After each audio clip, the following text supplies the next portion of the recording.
And we're actually live, at least I think we are. So, welcome to the show, Anne. Thank you very much for having me.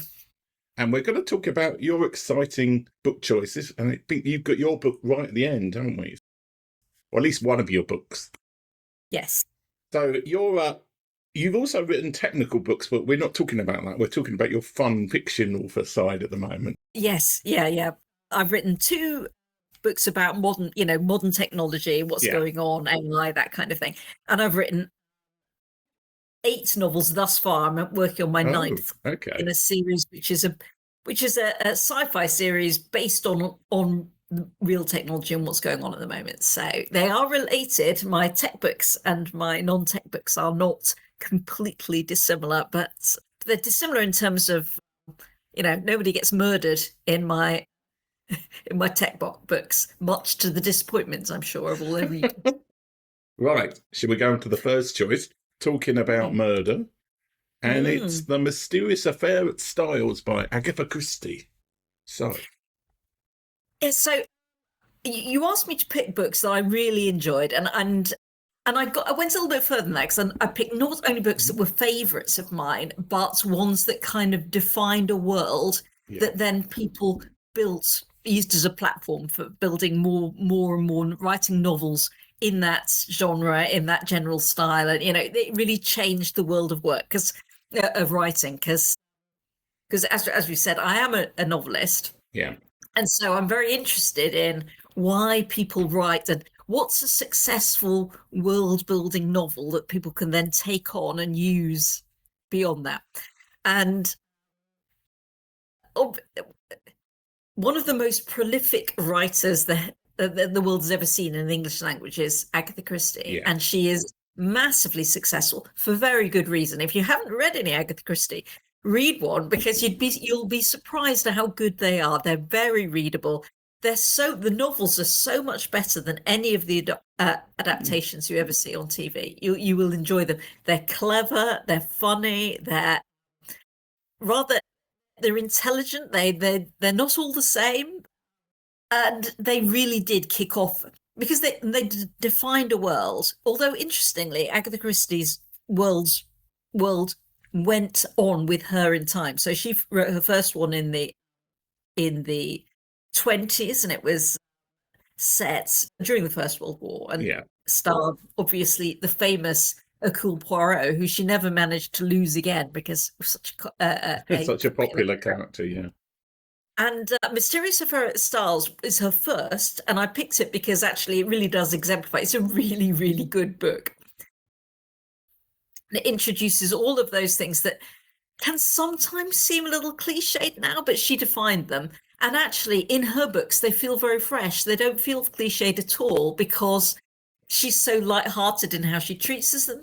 She's so smart in how she treats the characters and the ideas. I can't really overstate how enjoyable the Mysterious Affair at Styles really is. Have you read it? No, I haven't. So, for somebody who hasn't read it, can you tell me specifically about this book? Because obviously we've talked about Agatha Christie in general. Like, obviously it's a mystery book, so you don't want to spoil it too much. But is there a Yeah, murder in it, or is it kind there of is. where is it set? Where is it set in the world?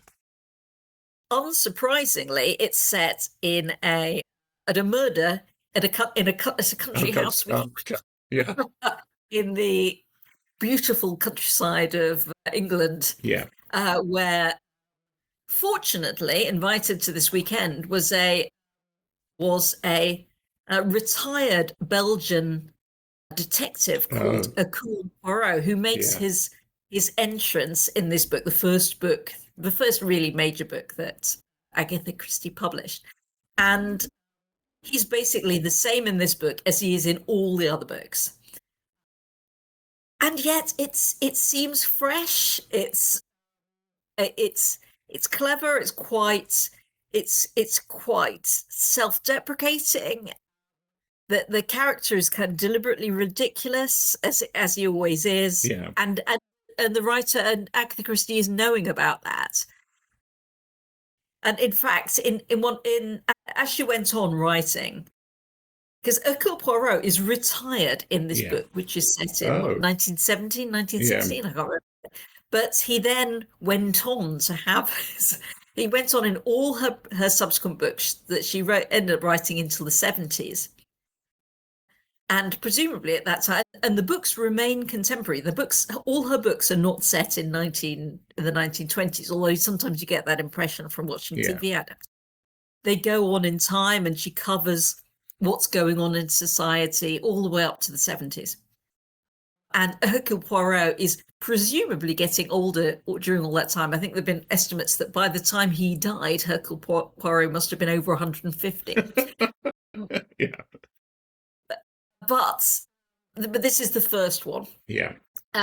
And later on, there's a character in some of her Hercule Poirot books, which is about a female detective writer who is clearly supposed to be her and has this foreign detective that she's sick to the back teeth of, but she can't get rid of because everybody loves him so much. Yeah. So obviously by then she was a bit sick of Hercule Poirot, but you don't kill off a character who everybody loves, and you can see why. It was really readable book, as they all.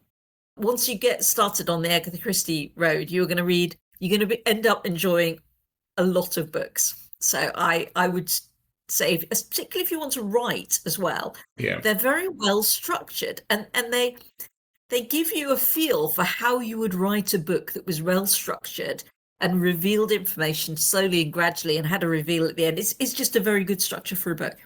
Okay. And I don't know if you know enough about this genre, but was this the book that kind of launched the whole country house murder sort of archetype? It really did, yes. Yeah. I mean, unless you count Sherlock Holmes as being the same. Yeah. Which you could do similar, but I would say that Agatha Christie really was there's a kind of a Agatha Christie, the books feel modern. Yeah. It's a modern genre crime novel. This one, which was written in the 20s, feels like it could have been written yesterday in some ways. Whereas Sherlock Holmes doesn't feel like that. Yeah. Okay, shall we go to the next book, which is The Tiger in the Smoke by Margery Allingham. Probably mispronounced the name there. Allingham, yeah. It's so I went for this one because I really like Margery Allingham. She wrote a lot of books. She has a lot in common with Agatha Christie, but they are not the same books. Agatha Christie is very much a kind of a romp, an enjoyable. Somebody's been murdered. Who's going to fix it? They're an enjoyable romp. They're funny. Margery Allingham is a much more thoughtful writer and a bit of a social commentator, but she has a lot in common with Agatha Christie. She was writing a few years later, but not very many years later. And again, she had a main character called Albert Campion, who, like Christie, she featured in all her books, and the books go forward in time, and the main character goes forward in time with the books. But unlike Hercule Poirot, Allingham has her character age with the books. Yeah. And so that gives it quite a different feel. The Allingham gives it is a really good. They're really good mysteries. They're really good. They're murder mysteries. They're good mysteries, but they're all. But you kind of see the world aging and the main character aging at the same time. And Tiger in the Smoke is probably her most famous of them and her best reviewed one of all. I would say they were all good, and if you are reading Agatha Christie's and you enjoy them, you should start reading the Margery Allingham ones right at the start, which are kind of set in the 20s, and move forward from there. And the early ones are more romps, the later ones are more thoughtful. Yeah, I remember watching the Campion TV specials, which I think had Peter Davidson, and I loved them. They were really, because they were like puzzles. Was that from her writing, or do you think that was just the TV side? Yeah, oh no, I would say that the TV show was a really good adaptation of her book. And if you like the TV show, you should read Margery Allingham as well, because they're really likable.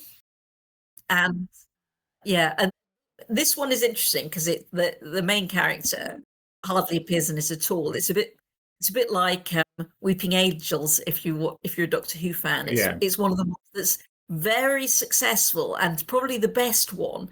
But Albert Campion, who's effectively Doctor Who in these books, it only pops in and out, and it's much more focused on the other characters in the books. But again, Margery Allingham is a total treat. I think it's called Blink, the episode of Doctor Who with the Weeping Angels you're talking about. So, yes, indeed. Why sad Doctor Who knowledge. Okay, shall we go on to the next book, which is Black and Blue by Ian Rankin. So I picked this one because I think the previous two are set in a kind of a world where, Agatha Christie defined a world in which authors just went, mad and wrote a whole load of kind of almost copycat books. Yeah. But I'm very interested in authors who define their own world and whether or not that is a successful move or an unsuccessful move. So Ian Rankin defined the world of kind of seedy Edinburgh pubs and worn-out policemen. And if you go on holiday to Edinburgh these days, you can't walk around. Even if you've read any Ian Rankins, you can't walk around without seeing the pubs that are mentioned and seeing the streets that are mentioned, and kind of like thinking, oh yeah, this is just like it's you put yourself straight in that world. And he does do that very well. But there is something interesting about Ian Rankin as an author, and interesting about this book in particular, which is that Ian Rankin is now massively successful. But he wasn't originally. He wrote quite a lot of books about the same character, about Inspector Rebus. Yeah. And he wrote book after book in which it wasn't particularly successful. And then he had a son who was disabled, very significantly disabled. And he realized he was going to have to make a lot more money as an author than he had done previously. And he decided that it was going to keep with it wasn't going to go into a new genre, which a lot of people do. Yeah. Because they think, I haven't been all that successful, I'm going to go into a new genre. He said, I'm just going to write this genre and this existing character much better than I had done previously. Yeah. And he went off and he had a look at, the same way that I'm saying, if you're an author, you should go and have a look at Agatha Christie or Allingham, because you get a lot of tips about how to write your books better. Ian Rankin went off and looked at a lot of the classics of noir, and he said, actually, I should just copy some of these approaches. And he did that for Black and Blue. And that was his turnaround book in the series, because it's just so much better than the previous ones with the same main character. And after that, he really became massively popular and successful, and loads of TV shows about Rebus, none of which are anywhere near as good as the books. Yeah. If you've tried to get into Rebus before, forget it. If it's before this one, you can start at Black and Blue. You don't need to read any of the earlier ones. And it's just much better. Yeah. And all the ones from then on are very good. He does. So this book, again, one of the reasons why I picked him is it also exemplifies an interesting example for writers, which is that you quite often, once you establish a character, you can't change to a different character. So I think Ian Rankin has tried to retire Rebus on multiple occasions, much the same way that Agatha Christie tried to retire Hercule Poirot. Hercule Poirot. But folk don't want anybody else. They only want Rebus. Keeps having to bring him back because people really want Rebus. And it's an interesting example because Ian Rankin's a good writer. It's a good location. It's a good world. He can try and move it to different characters in that world. But once you've made it click, it's really hard to change. It's hard to achieve that. success. Yeah. Well, I think with Agatha Christie, she had like Miss Marple and people as well, didn't she? So whether they were ever as popular as Hercule Poirot, I suppose, is questionable. Yeah, I think it's just that the others just weren't anywhere near as popular. Although my favourite is, I really like Miss Marple. Yeah. But I wonder whether or not with Miss Marple, she just felt like she was just getting a bit too old to keep wheeling around. Yeah. Okay. Shall we go to the next book? Which I think is a change of genre, isn't it? So, Fire and Hemlock. Yes, so I've chosen books, which is my preferred type of book, which are genre books. Yeah. So, and I think for me, I would define genre books as books where you've basically defined a type of world where you've got kind of your own rules, and then things play out in that book. Because crime novels are not really realistic books. Yeah. They are fantasies of a sort, and as is sci-fi is fantasy of a sort, and fantasy is fantasy of a very fixed sort. So I mean, the obvious person to choose, if I was saying about defining a world, defining worlds that then went on to be the platform for other books, would be J.R.R. Tolkien. Yeah. The Lord of the Rings is the classic world in which everybody just went, oh, well, I'll also write a book that duplicates this. So I thought it was a bit boring. I went for somebody else instead. Diana Wynne Jones, if you haven't run across Diana Wynne Jones, is probably my favourite author of all time. She's primarily she was primarily a children's author, but the books are just absolutely fantastic all the way through. Can be enjoyed at any age. And she was a student of J.R.R. Tolkien. So, and she's written quite a lot about kind of what she learned from him about building worlds, because he didn't really invent the worlds that he built either. He based them on kind of Old English literature, things like Beowulf. And so she read all of that kind of stuff, and she kind of wrote her books from the same kind of base material as J.R.R. Tolkien, but she was a bit more. She was it's terrible to say, she was a bit better at it. She's a better writer than Tolkien. And I love that. I love her books so much. And Fire and Hemlock is an interesting one because it's one where it's a kind of a little bit of a meta one where she starts to, the characters recommend other books that were the books that she kind of based her novels on, and that J.R.R. Tolkien based his novels on, to one another in the books. So it kind of gives you a kind of like a meta appreciation of what she's done and how she did it, if you know what I mean. Yeah. If you haven't read any Diana Wynne Jones, I'm not sure this is the best one to start with, but it is a very good one to start with. Just generally dive into Diana Wynne Jones, or if you have kids, they absolutely should be reading Diana Wynne Jones. They're totally delightful. So have you read any? No, I haven't. But I have read, I forced myself to read Lord of the Rings, and it's a real struggle to get through Lord of the Rings. I mean, it's like huge. I mean, it's one of those books that I think it's the best-selling book ever or something ridiculous like that, Lord of the Rings. But it is a real struggle to get through. So it's good that there are fantasy book authors who are better writers in a way. And sounds like she's like actually a good writer, where the whole Lord of the Rings thing is all about the world creation and everything. And there's just something that's like works very well in that, but it's harder book to read than a lot of other books. Yeah, I mean, if you want to read, I mean, I like Lord of the Rings, and I think but it's not the kind of book that I don't love it, to be perfectly honest. You know, I'll read it and I'll consider it. Oh, well, that was quite clever. No, it's a mark of it. You know, it's the first of the kind, and it defines something. But I love Diana Wynne Jones, and some of them I've read. over and over again since I was a small child, and I still get different things from them every time I read them. Yeah.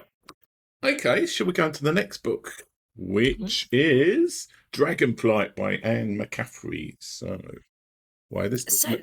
Fantasy again, presumably? It is, and it has something similar with what I was going to talk about, the kind of Lord of the Rings type, which is, again, like Lord of the Rings, the Dragon Chronicles of Pern, which were Anne McCaffrey's famous dragon series, have spawned so many clones. And I'm going to be very controversial and say I think that Game of Thrones was based on the Chronicles of Pern as well, which will put me in a category of one person, but I am totally right. And I will totally explain why they're clearly a copy, and he'd read it and he was inspired by it, and he took the ideas and he moved them in a slightly different direction. But so Anne McCaffrey, really delightful author, often underestimated because people think, oh, she was a bit of a girly author, she wrote a bit of dragon kind of stuff. But they're very well written. She wrote a whole lot of science fiction, which was really very good science fiction as well, like hard science fiction, fantasy. She wrote a huge number of books with each of which had an incredibly well defined and interesting world in it. I don't know if you read any Brandon Sanderson.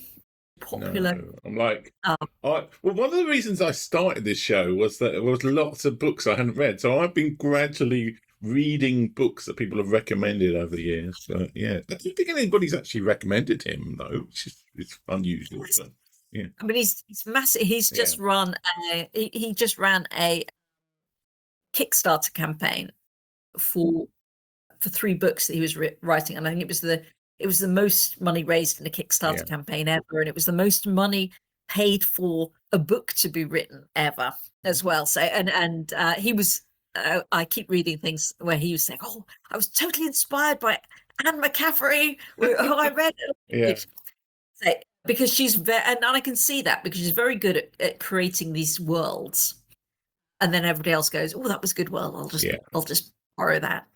And that's fine. That that's mark of a success as a writer, is that everybody steals your ideas and does them sometimes more lucratively, but never as well. Yeah.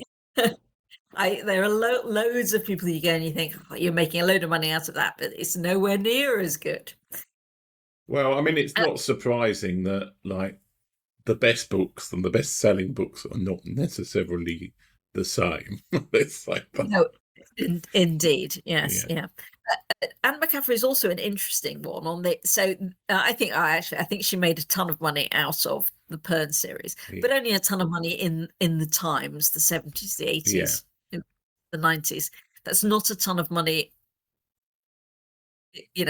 compared to J.K. Rowling, but a good amount of money at the time. But this is another interesting one because the series became massively successful. Now, wildly more successful than anything else she wrote. Although it's not necessarily better, but it obviously hit a mark. But her first 2, and then I think she'd written 2, and they were good. I mean, they were excellent books, and they defined the world and everything, but they didn't really take off. It was the 3rd one where it took off. When she wrote, the 3rd one was a YA version of what she'd already written. Yeah. Called Dragon Song. That one went bananas, and then people went back and read the early ones. So this is an interesting for me as an author to be reminded that a series doesn't have to be instantly successful to be successful in the long run. Sometimes you have to hit the right genre, and then you can roll back and roll forward again. Yeah, well, I suppose I should say to people who might not know what YA means, young adult. So it's kind of I think that might be the next book coming up, actually. It's a prime example of young adult. But yeah, I was going to say that as an example. Well, we might as well go on to the next book anyway, because then I can say The Hunger Games is a prime example of young adult. So why did you pick this book? Well, I picked this book because I've always been a big fan of YA and obviously of young adult books. And obviously I read, when I was young adults, I did nothing but read read. And I read loads and loads of young adults. And at the time, it was the 80s. And a lot of young adult books were dystopian novels. So I read loads and loads and loads of books, dystopian young adult fiction. And I still think that actually this was Suzanne Collins, that when she wrote The Hunger Games, she actually came in and wrote the best dystopian young adult novel that I've ever read. I really was blown away by how good The Hunger Games is. And if you've seen the films, they're very good. I think the films are excellent, but you should absolutely read the novel. Yeah. All three of the novels. They're very well written. They're very, very well written indeed. Much better than you would expect from modern. In the olden days, people were pretty good at writing young adult fiction, and you had pretty good writers doing it. These days, it's usually atrocious. But Suzanne Collins is, she could have been writing in the 70s, but in fact, she's better than most of the original young adult authors, I would say. Yeah. I think this is the first time somebody's recommended this book on the show, though. So, and I've been doing I think this is episode 75. So it kind of shows the broad breadth and what people. I think also some people might not want to recommend YA because they think, it's more sort of childish stuff. But these kind of books are the very books that get children into reading, aren't they? Really, at the end of the day. Oh yeah. Yeah, I remember somebody, a young person coming up and saying to me, not about Hunger Games, actually. It was about one of her later ones, actually, and then saying, it's the most amazing book I've ever read. And I thought, well, that's exactly what we need young people to say. And I'm so happy that she was saying it about a Suzanne Collins novel, which is actually good. It's well written, it's well structured, it's intelligent, not some awful because there's some awful YA stuff going on at the moment, and you just think I do not want kids reading this because it will just rot their brains, whereas Hunger Games is a clever novel. It's well worth folk reading about. There's lots of thinking in this. Okay, well, on to the next book, which I think might be yours, but oh no, it's not. No, we're going sci-fi. This one certainly has been mentioned about 3 times before on the show. So Dune by Frank Herbert. So why did you pick this? Well, this one, Dune is by Frank Herbert. I thought it'd go heavy, full on, classic sci-fi, and obviously Dune is getting a lot of coverage at the moment, and I thought it was a very good example of something that has spawned a lot of there are TV shows, films galore. I find Dune a very readable book. I don't think if you're a young person, you'd enjoy Hunger Games much more than Dune. But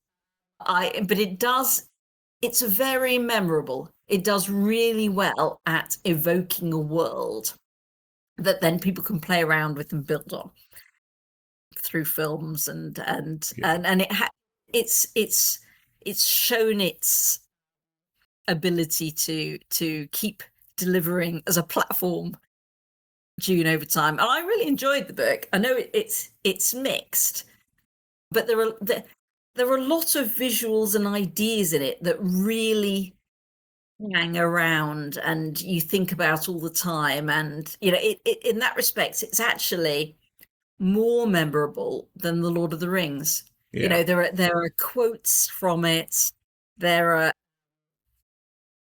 are ideas in it that have spawned more kind of creative offshoots than Lord of the Rings. I mean, Lord of the Rings just tends to. I don't know if people have watched there was a cartoon version of Lord of the Rings. Was that the one they didn't finish? Like they got halfway through and then they went. I thought that was actually quite good. I saw it years ago. Really good. Yeah. It was absolutely excellent. And all the films since then are really a live action remake of that cartoon. It defined a look and a thing and an approach and everything, and everybody just followed along with that. Whereas, at least with Dune, the stuff that's coming out of it, the Denis Villeneuve version now doesn't look like the 80s, version with Carl McLaughlin, which had super visuals, which it didn't feel that it needed to stick too closely to the book. It was all over the place in terms of what it looked like, and actually, I think that's good. I think that's an interesting sign of something that can spawn off ideas rather than just kind of cause everybody to somewhat slavishly follow along with it. Yeah, it's like, this is another book that I should have read, but I haven't read. So it's like all of these things, despite having written sci-fi and fantasy, there's a lot of books like I haven't read, which is probably why I didn't sell as much, because I didn't know the breadth. I think authors should read their own genre more, only from my pure experience of having written books where I've not read all of the major things in that genre. And because even though you can write your original take on a genre, unless you know, in a way, what to avoid, but also what people expect, it's quite hard to actually be successful in a genre writing capacity, unless you write something so original that it's kind of like, and it just happens to take off. Well, I mean, as Ian Rankin has proved, there is no. You're very, very unlucky to hit. Yeah. No matter what you do. Yeah. There's no formula. It's just. It was Lee Child as well. Jack Reacher he was saying about the Jack Reacher novels. He can never stop. Yeah. Right. Well, he wants to stop writing them. He's just handed them over to his brother. He said, "Well, look, if you've got something that works, you keep writing it. Yeah. You don't stop, because it's just so impossibly hard to hit on something that works." Yeah. Well, I mean, there are lots of people who have ghostwriters and things when they get to a certain level of success. Even some authors you wouldn't expect, but that's a whole other thing. Conversations I've had with people who work in publishing in bars and things, it's like, oh yeah, it's a lot of people who are ghostwritten, and it's kind of, especially more generic kind of authors, where it's like their story is the same thing happening every book. Yeah. On that note, shall we talk about the book of a successful author? Utopia 5 by Anne Currie. My book. Yes. So my book, I've just actually released it under a Creative Commons license. So it's available to buy on Amazon. Has been for 6 years now. Yeah. And I've just released it under a Creative Commons license. Oh. And it is a hard sci-fi, but very, very readable. Most people just zoom through it in a few hours. It's a kind of thriller, mystery, hard sci-fi, set in the future, with a lot of predictions in it about what's going to happen in the year 2025. Some of which have come true, some haven't come true. But it's full of chatbots and robots and races to find out what's going on, and a panopticon and dodgy government figures and all kinds of things. It goes down very well. When did you write the book then? Presumably not this year. No. I wrote it in 2019. Oh, okay. So yeah. Your 6 year. You had a book with a 6 year lifespan, like sell by date on it, didn't you? Well, at the time I'd written it as speculative fiction, but now it's obviously alternative history. Yes. But it's a surprisingly large amount of size. So the books go on. It's the first series of currently 8, and they go on until, when's the last one, set in 2094, I think. Oh, okay. So, and a lot of the stuff that I predict in the books has actually happened. So I wrote it because I'm quite involved in the tech community, and I write a lot of books, and I lectured at universities about tech ethics and the future of technology. And I thought, actually, I know what's going to happen, and it's quite exciting, and there's lots of things that go horribly wrong with it. So why don't I write a novel about that? And it's been successful. I get a lot of positive feedback from it. I've really enjoyed. Well, I've enjoyed having written it. Obviously, you will know that actually writing a book is incredibly hard. Yeah. I mean, the writing of the book is the hard part. I mean, that's the thing that people like. A lot of people are like, "Oh, I've written a book," and I'm like, "We've done the hard part," and it's kind of like it's the rest of it that's the easy part in a way, but people don't see that. But I was going to come back to, you said you've released it under a Creative Commons license. It's not like public domain, but that's not far off, is it? It's kind of, Well, it is kind of public domain. yeah, Yes. So you can still buy it on Amazon, and that's it's only 99p for the first yeah, one. And that's the easiest way to get it onto your Kindle in a nice format. But if you want to read it, if you don't have the money, if you don't have the 99p, it's totally fine. Or you don't want to give it to Amazon, because actually quite a lot of my readers are very anti-Amazon. Oh, okay. So, well, don't say that on an Amazon Live. Or, like, say that. Right. Yeah. You get some folk who are, kind of. Yeah. There's people who are anti-AI, anti-Amazon, anything Absolutely. really. So. Yeah. So they've been asking me for a while if I would release it under a Creative Commons license. And what that means is that people can read it, but they can't, republish it. Okay. If they did republish it and earn money, they should tell me what they were doing. But anyway, they can't go and make a movie out of it. Yeah. But one of the reasons why I did it was because one of the things I predicted in Utopia 5 was the rise of Turing test passing ubiquitous chatbots. Chatbots you could talk to all the time, they'll be there. In fact, exactly like ChatGPT. Yeah. So I predicted that ChatGPT would arrive. And it is very interesting to upload a book to ChatGPT and chat about it, especially if ChatGPT sees itself in the book, which it does. It goes, "Oh, I like this character." So I thought, well, I get the ability to do this, but nobody else does, because when you download it onto your Kindle, you don't have a PDF that you can upload into ChatGPT and chat about it. And so people are perfectly allowed to do that. And I thought it gives an interesting, different reading experience if you can say, look, you're perfectly at liberty to take the book and chat to ChatGPT about it. You'll get a different perspective on it. Kind of like I've had many discussions about AI, but never.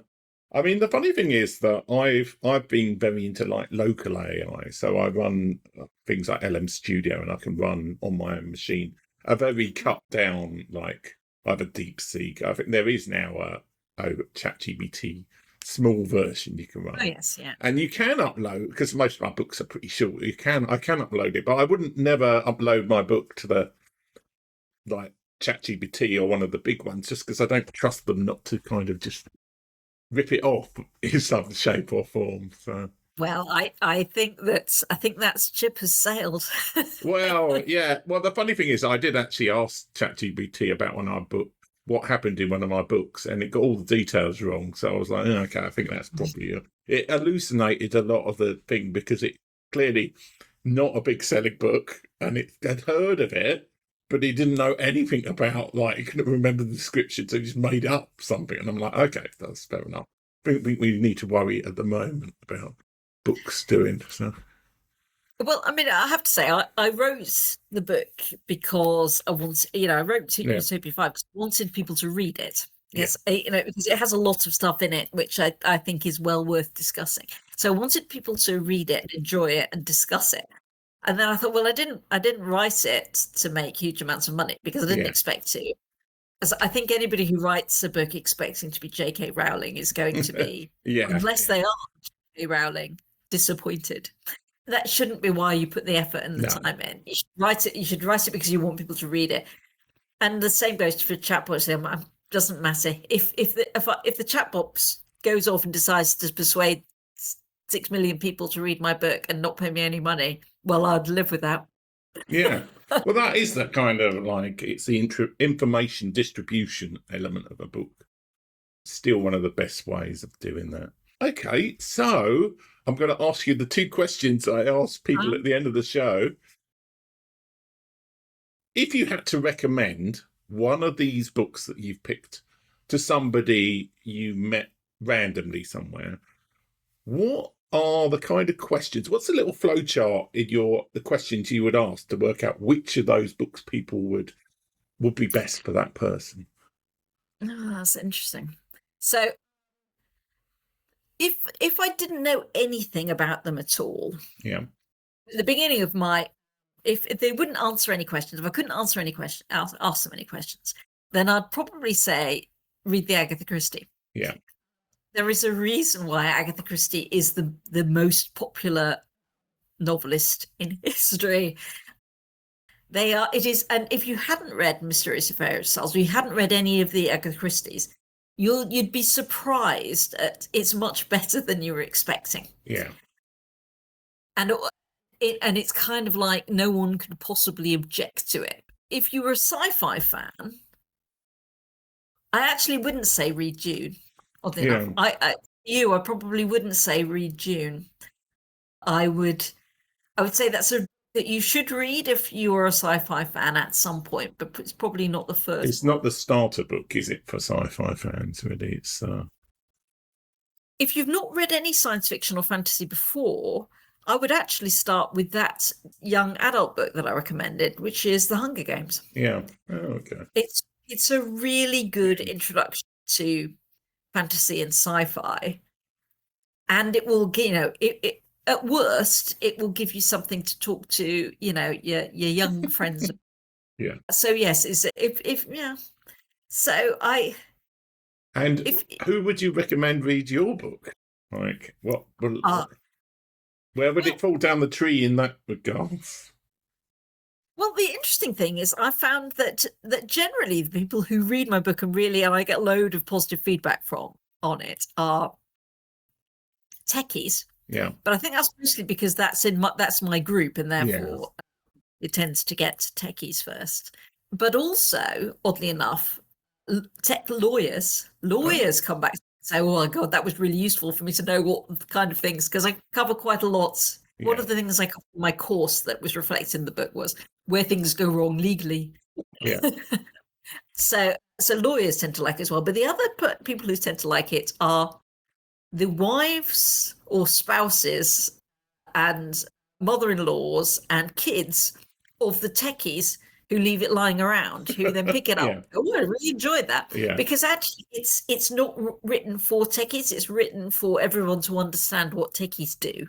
Yeah. So that's probably why the lawyers in the tech industry like it, because it's like, this is what the techies are doing. This is what your husband or your wife is doing, or your dad or your mum, and if you're a lawyer, this is what the people that you're supposed to be making sure they're not breaking the law are doing.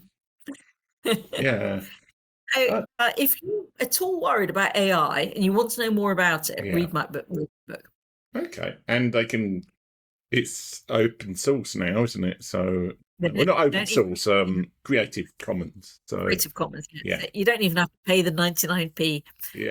And that's perfectly fine. You're allowed to do that, and it's very easy to read. There's nothing techie in it. It entirely it explains AI and explains all the things that are going on at the moment. Yeah. In layman's terms. Okay, and the other question, which is kind of obvious actually, but it's like, what books have you got coming up to write? Are you writing a book at the moment? Are you planning a book? What have you got coming up? Writing wise, so there are 8 books in this series, and I am about to finish it. So I'm 3/4 of the way through the first draft, which, as you'll know, is by far the most difficult thing when you write of the finale. Yeah. So I've been doing a lot of rereading through them all, and kind of trying to make sure there aren't any loose ends, that kind of thing, that they all need to be tied up. That's the sort of thing where if you fed it into AI, you could ask it, well, all the loose ends need to be filled in. Yeah, and it's not too bad actually. Yeah. The only person who's managed to find a loose end thus far is my husband. Yeah. It's always the way, isn't it? So, yeah. Yeah, but that's fine. I can type that loose end of the fine one, so that's no problem. Okay, well, it's been great to have you on the show. Before we go, though, can you explain, like, your turn to promote anything you want to? I mean, talk about your series of books, talk about your techie books, talk about what you do in the real world beyond this publishing thing. Anything you want to push, like, and websites and all the rest of it. Let's talk about that quickly. Okay, so when I'm not writing novels, I write a lot of tech books and on building software that is future-proof. So sometimes I talk about handling change. Yeah. One of them I talk about handling change and what the modern techniques are for handling a changing environment, changing technology environment. And the other one I talk about how you write software in a world in which there's climate change and you want to be avoiding fossil fuel energy. Yeah. So, and I also I give seminars and lectures and workshops on that, which you can find at my website strategically.green, or you can also have a look on www.annecurrie.com, where you'll find out all the things I do. Yeah. So, yeah. Are your techie books under Anne Currie? They're not under A. Currie. They're all under Anne Currie. Oh, okay, Yes. well, that's nice delimiter. So nobody's going to be accidentally buying your. Oh no, actually, well, they're all linked together on Amazon. So if you look at any of them on Amazon, you'll see all of them, which is fine because that's fair enough, I suppose, isn't it? It's like, to be perfectly honest, I quite often it's the same readers. Okay, well, it's been great to have you on the show, and thanks for everybody watching on Amazon, and thanks for anybody watching on YouTube. And I'm going to press some buttons and hopefully not crash the stream or do anything like that. Thanks to everybody.